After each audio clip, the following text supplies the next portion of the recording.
اسلام کتنا پیارا دین ہے، زندگی کے ہر معاملے میں کتنی مکمل رہنمائی فراہم کرتا ہے۔ سبحان اللہ۔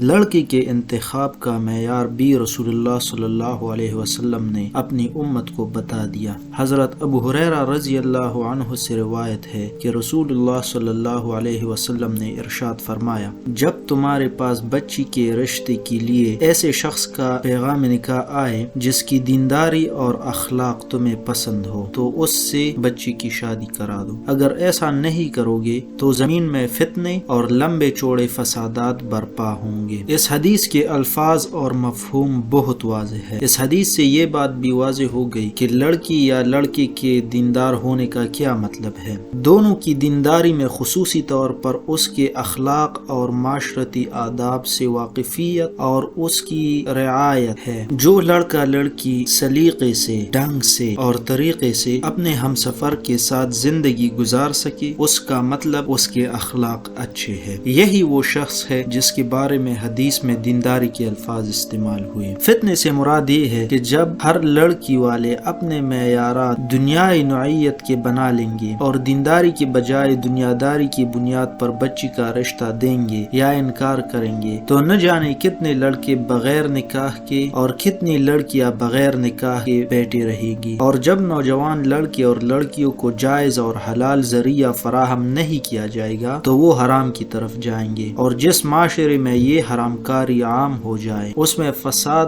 کے علاوہ اور کیا ہو سکتا ہے؟ معاشرتی فساد، سماجی فساد، نفسیاتی فساد اور نہ جانے کیا کیا۔ کچھ تفصیل آگے صفحات میں نکاح کے ضمنی مقاصد میں آپ پڑھیں گے انشاءاللہ۔ لڑکی والوں کو لڑکے کے بارے میں معلومات ضرور حاصل کرنی چاہیے۔ اس حدیث سے یہ بات بھی معلوم ہوئی کہ اگر کوئی شخص کسی کے ہاں پیغام نکاح بیچتا ہے تو لڑکی والوں کی ذمہ داری ہے کہ وہ لڑکے کے بارے میں معلومات ضرور حاصل کریں، اس کی دینداری، اس کے اخلاق و کردار اور طرز زندگی کے بارے میں، اس کی صحت کے بارے میں، نشہ وغیرہ تو نہیں کرتا، کیا ہنر جانتا ہے، کیا کرتا ہے، کس طرح کے لوگوں کے ساتھ اٹھتا بیٹھتا ہے، شکل صورت کیسی ہے۔ بعض دفعہ یہ بھی دیکھنے کو ملتا ہے کہ لڑکی کے والدین بغیر تحقیق کیے بچی کا رشتہ دے دیتے ہیں اور پھر ساری زندگی بچی کو بھگتنا پڑتا ہے، اس کی زندگی ایک عذاب میں آ جاتی ہے۔ ہوم ورک پورا کرنے کے بعد اللہ پر توکل کریں۔ اگر آپ نے اپنا ہوم ورک مکمل کر لیا، جو تحقیق کرنی تھی